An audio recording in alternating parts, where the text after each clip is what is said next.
Studio with us this morning. We welcome Dade County Vice Chair of the Dade County Commission, Robert Goff is in the studio. Good morning, Commissioner. How are you? Oh, I'm doing good this morning. It's fall and the turkeys. I saw a lot of nervous turkeys because who could have believed it?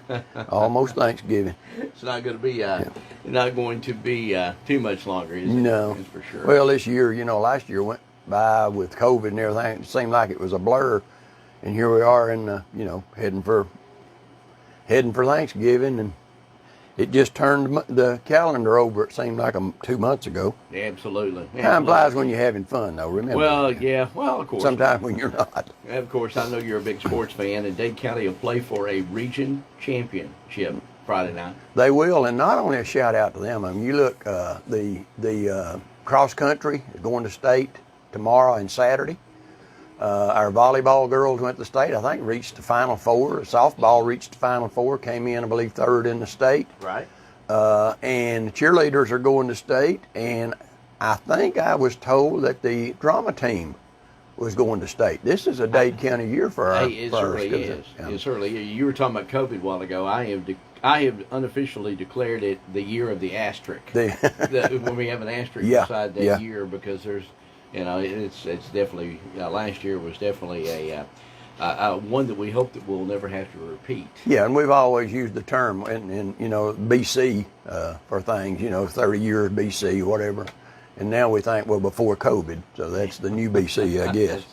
I haven't heard that. That's pretty good. Well, I just made it up the other day. Happening with the Dade County Commission, and I think one of the biggest things, especially if you live on Sand Mountain, whether you live in Alabama or Georgia, is the fact that starting I think Monday, Hell's Gap's finally going to get a new coat. That is true. It is supposed to start Monday, and we have to realize that we are living in winter time, and I'm sure they know that. But it is scheduled to begin this next Monday, and it was scheduled to last up to 2 weeks. Could be more. I mean, you don't know what the weather's going to do. But it will remain open, but people that are going up and down, if you're traveling to work, and when you get home, you either, if you're going to work, maybe start a little earlier. I don't know what the delays will be. And then, of course, you can always, if you're coming out of the new home, you would have to come down, obviously, and come off of another new road, and that County Road 6, to come off and hit 136 and get on the interstate.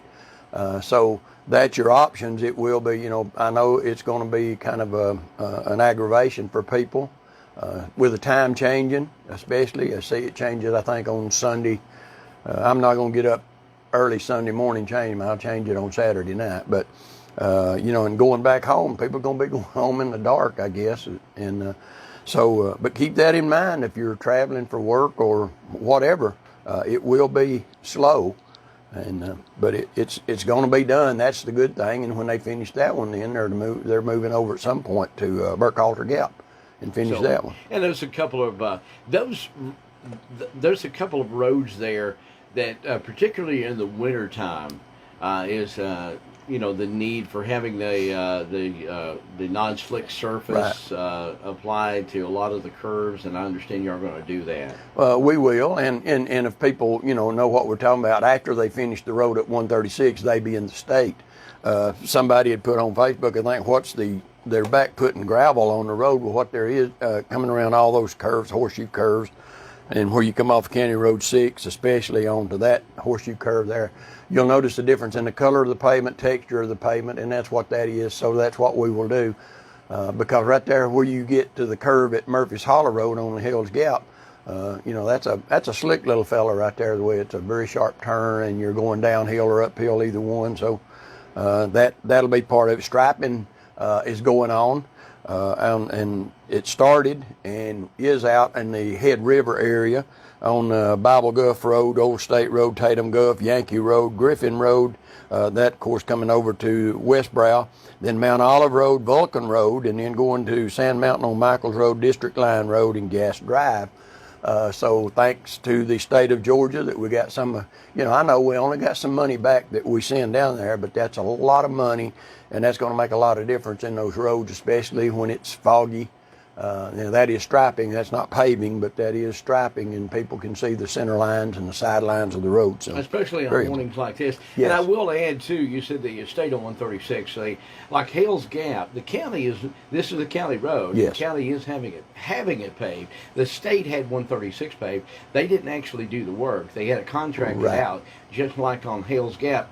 Dade County itself, who has paving capability, is not doing this. It has been contracted out as well. Oh yes, yeah, we did put out a bid for it and got the bid because that road, if we did it, I'm confident that we could do it. Billy and his crew, even though it's a very small crew, we could do it, but it would take much longer than 2 weeks because they're going to bring in a lot of equipment to spray asphalt spreader. It's a wider road, much wider than some of the roads that we have done. So yeah, and that's the reason that they can say it'll take 2 weeks, because they do this all the time, and hopefully it is in 2 weeks. The weather permits them to finish it.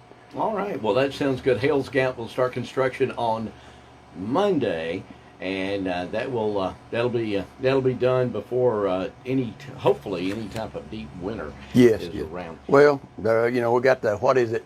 Not El Nino, this is, but La Nina, whatever. So a bunch of years ago, we didn't know about it. We didn't know that.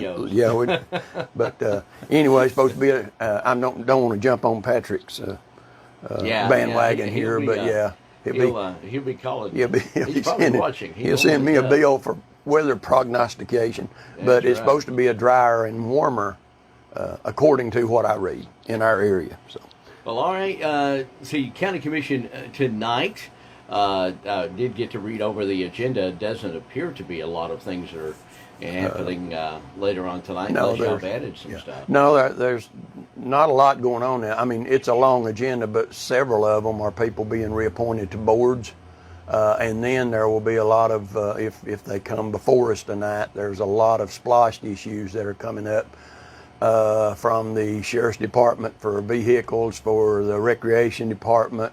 I don't know, I'm not looking at them right now, but there's several requests for splash. And of course, we'll lean heavily on our county clerk and finance officer at that time of how splashed is. It's been up now for 3 years, and we thank the good Lord for that. People are shopping local, and then can't think of the term they use, but we're getting the money back for the Amazons and all this order that you order outside the county. Yeah, that's coming back. No, we didn't. That had to be added through state legislative. Big word on Thursday. And it was, so that's helped tremendously of getting the rightful tax, whether you buy it in a brick and mortar store or if you buy it online. Right. Either way. Now, tonight we'll stream the meetings for folks that if they want to watch. You're welcome to attend. Monday. Is it Monday? It is Monday. Monday evening at 6:30. A special called meeting between the Dade County Water and Sewer Authority and the Dade County Commission. It's also going to be there in your commission meeting room, right? It will be, yes. And it obviously is an open public meeting if anybody wants to come. The agenda has one thing. When you have a public hearing or a public meeting, it has to be an agenda but it's not a long agenda. It is to discuss right now the reservoir property and the reservoir itself. If you recall a week or two ago that the press release was issued by the Dade County Water and Sewer Authority that they had not abandoned the project, but at this time they were not going forward with that project anymore.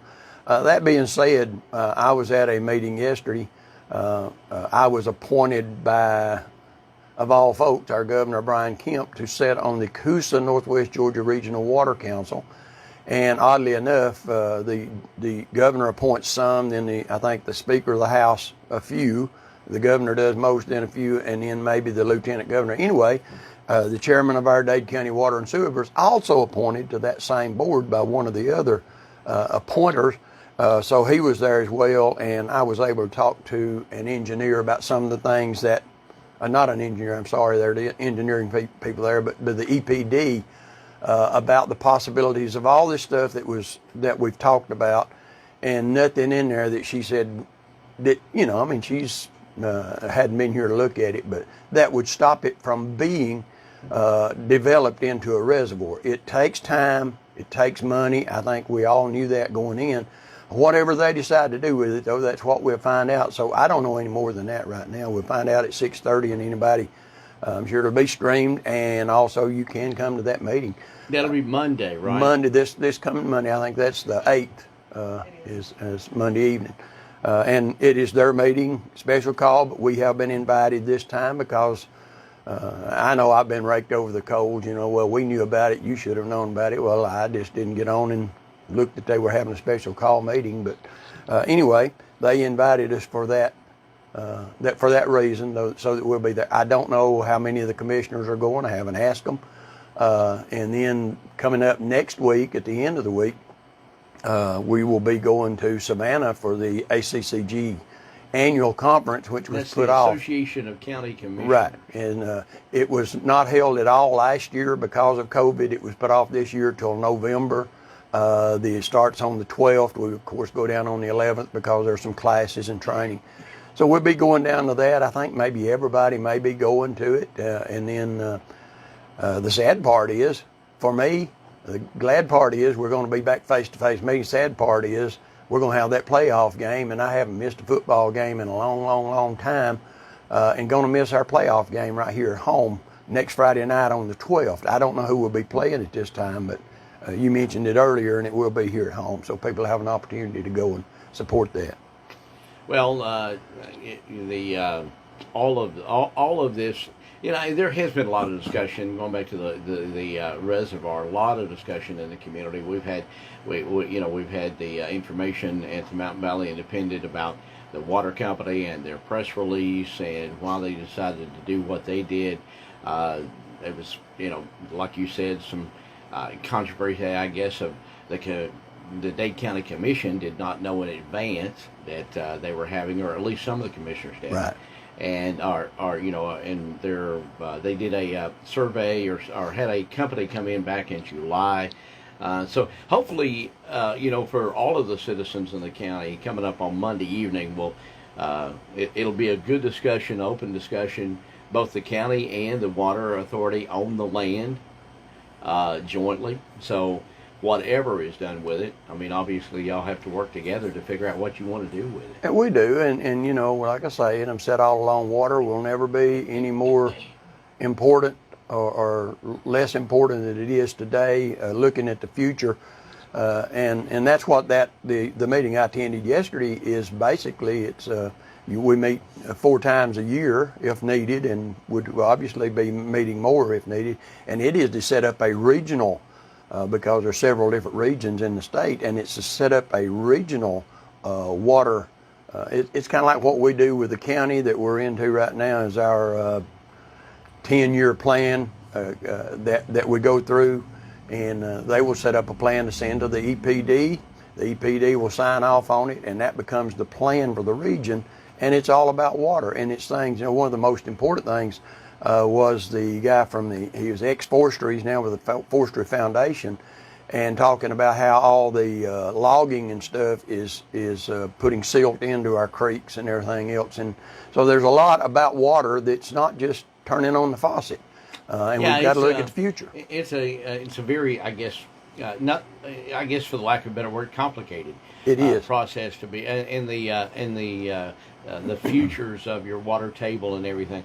Speaking of that, the Walker County Commission just voted to give their water authority in Walker County $5 million of the President's recovery fund. Right. I know Dade County, Walker County got like $13 million. So to put that in perspective, I think Dade County got $3 million. Or getting $3 million. Yeah, two different checks. Yeah. And they're giving $5 million to their water authority to increase water and sewer capacities for residents in Walker County. And I think that's $5 million. If I did read the article, I think it's 5 toward a $65 million. Yeah, they're going to be applying for some grants and maybe even some loans. I don't know the full aspect, but it's a huge project. A huge project over in Walker County as they try to do new water lines and sewer and upgrades. It's and filtration. I think if you go over to Chickamauga there behind like the library school board, there's some looks like big tractor trailer type thing sitting there, and I think that's what's filtering their water there. And that's costing them an astronomical amount every month for those things to be there. So they're using some of the money wisely. I'm sure they found that that's something they can do with it. Yeah, I think. Well, matter of fact, I think one of the first things that we heard that this money that was handed from the federal government directly to the counties, water and sewer was one of the bigger priorities that they asked the money to be used for or could be used for. Right, and you know, and I'd talked about that to others on the infrastructure bill. I don't know what it's going to look like. Nothing, people in Washington don't know, but there's going to be an infrastructure bill done. And I think that's obviously will be part of a lot of counties, cities' needs, states' needs, is to do some of that infrastructure, not just, infrastructure is more than just roads and bridges. It's a lot of different things. So right now is the time, because, people say, well, it's grant money. Well, you know what? If somebody doesn't take grant money, somebody else will. And I think it's time for us to look at those things as well as we're trying to find out what we can do with the little over $1 million that we got, and it will, of course, there's 2 checks.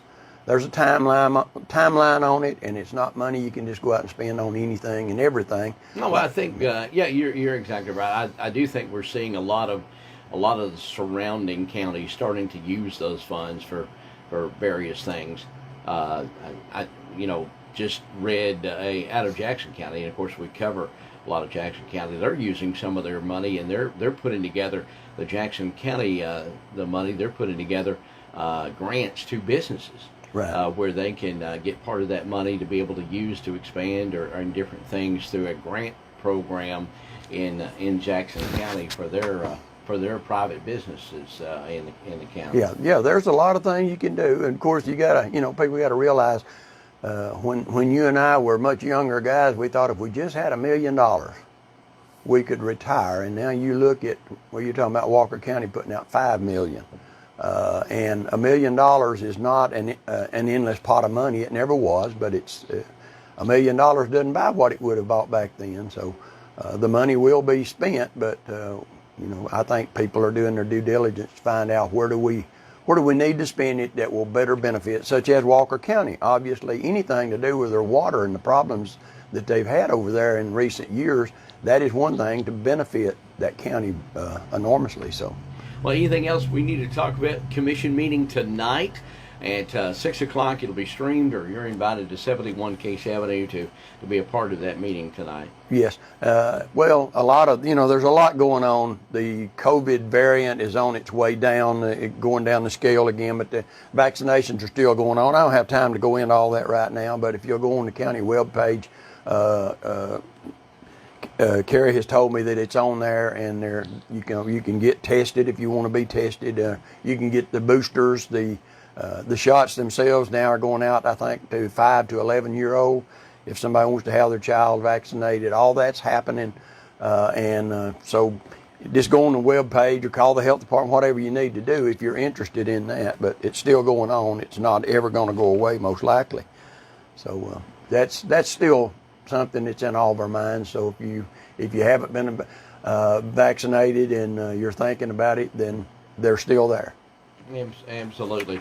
6 o'clock for the work session tonight, and the joint meeting between the Dade County Water and Sewer Authority and the Dade County Commission will be on Monday evening.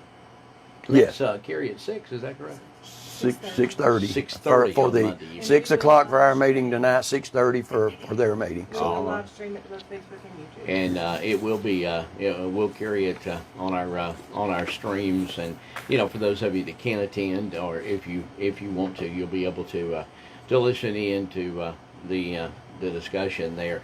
Well, I guess we can wrap things up. We got about 45 seconds to say go Wolverines, because we can't say go Braves no more because they done went back to Atlanta. They done go. That's right. This is the year for Georgia and Dade County. Absolutely. We've already got a Braves World Series. Yeah. Georgia, number 1 in the college rankings, and looks like we're going to the road to Atlanta is going to be hopefully paved for the Bulldogs to get there this December, and we hope the Wolverines can pick up a region champs, and that'll be another region champ go along with our softball region champs. So everything going good, and it is good. Yes, we are certainly appreciative proud of these kids.